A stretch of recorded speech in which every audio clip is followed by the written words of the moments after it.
Ayon sa mga ulat, si Terrell Brown Source ay pinalitaan ng Magnolia Hotshots dahil sa kanyang estilo ng paglalaro na hindi fit sa gustong mangyari ng Magnolia Hotshots na nakatuon sa 3-point shooting at hindi sapat na pag-contribute at lakas sa loob ng paint.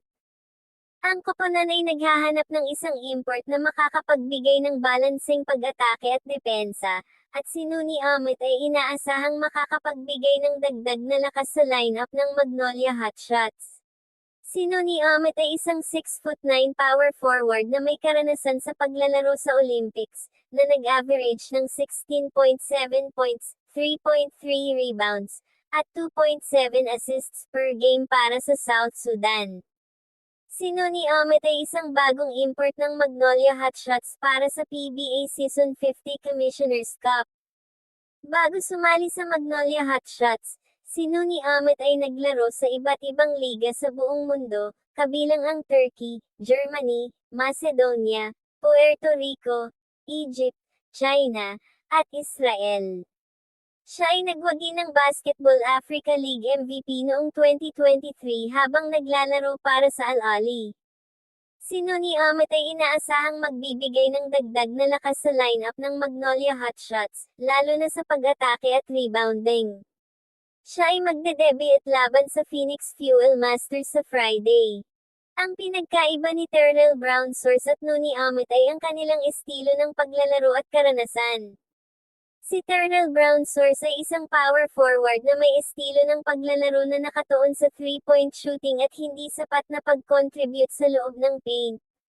Si Nuni Ahmet naman ay isang power forward na may karanasan sa paglalaro sa Olympics at may estilo ng paglalaro na nakatuon sa pag-atake at rebounding sa loob ng paint. Ang ilan sa mga pinagkaiba nila ay ang karanasan ni Nuni Ahmet na naglalaro sa Olympics, habang si Terrell Brown Source ay wala. Si Nuni Ahmet ay inaasahang makakapagbigay ng dagdag na lakas sa lineup ng Magnolia Hotshots, habang si Terrell Brown Source ay hindi sapat. Ang mga fans ng Magnolia Hotshots ay tila excited sa pagkuha ng koponan sa kanilang bagong import na si Nuni Ahmet para sa Commissioner's Cup Season 50. Ang mga taga-suporta ng Magnolia Hotshots ay inaasahang makakapagbigay ng dagdag na lakas sa lineup ng koponan. Ang mga fans ng Magnolia Hotshots ay tila nag-e-expect ng magandang pagganap mula kay Nuni Ahmet, lalo na sa pag-atake at rebounding. Ang ilan sa mga fans ay nag-comment sa social media, na nagsabi na si Nuni Ahmet ay isang game changer, at magpapalakas sa koponan. Ang iba naman ay nag-e-expect ng magandang chemistry sa pagitan ni Nuni Ahmet at ng mga lokal na manlalaro ng Magnolia Hotshots. At yan ang ating topic for today's video. Ang paghahamabing sa pagitan ni Nuni Ahmet at Terrell Brown Source, taliwas sa inaasahan, si Nuni Ahmet ang kasalukuyang maglalaro para sa koponan at inaasahan na magpapakita ng magandang pagganap.